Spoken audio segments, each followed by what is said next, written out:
I mean, I think there is an awakening taking place, and I think people are beginning to awaken to the fact that the God they thought they knew isn't really God like that.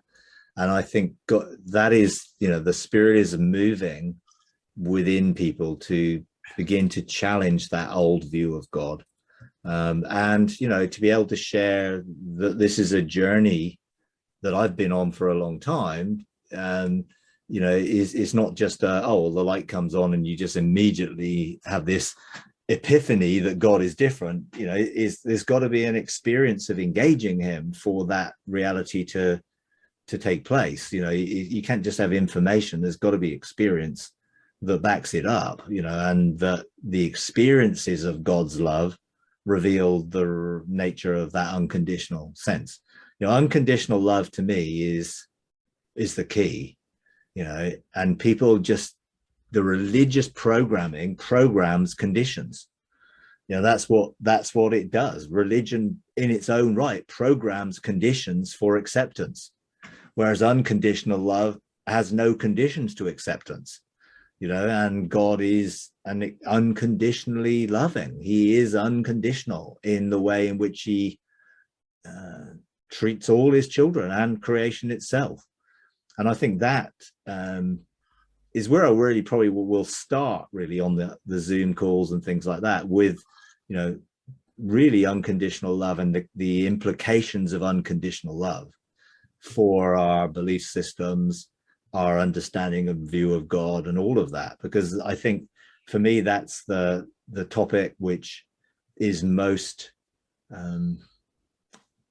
burning, I guess, I'm passionate about, to help people be free from the programming that they've had, which limits them to performance and works and, religious duty and obligation and obedience and all of those things which come with conditions.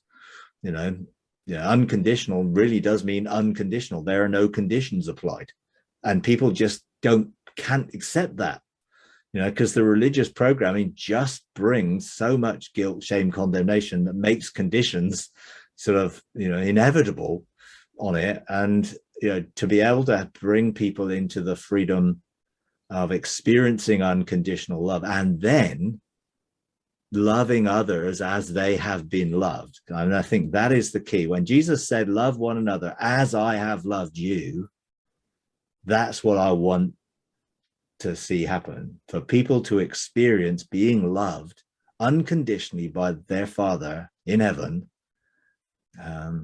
and then to reciprocate that to the rest of creation, including their neighbors and everyone else within their orbit of relationship and generally globally, is so important, because that will change the frequency of the planet. When people begin to love unconditionally, things will change. The conditions on the earth will change. The planet itself will change, because unconditional love carries such an immense power to it, to be transformatory.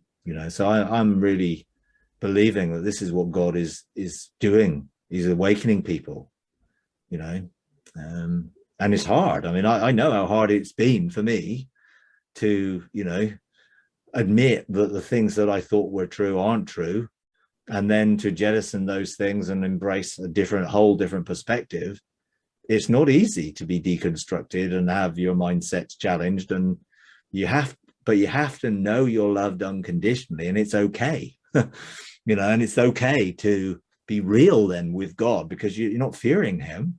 You don't fear that He's going to do something bad if you're owning the reality of your thoughts or your emotions or your life or things that have happened to you and everything else, because it just brings the loving kindness of God into it all. I mean, for me, that's the key.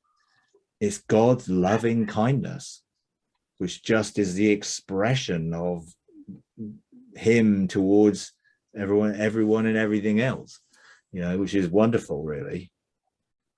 So yeah, it is a privilege to have received that and experienced it and have that transform me.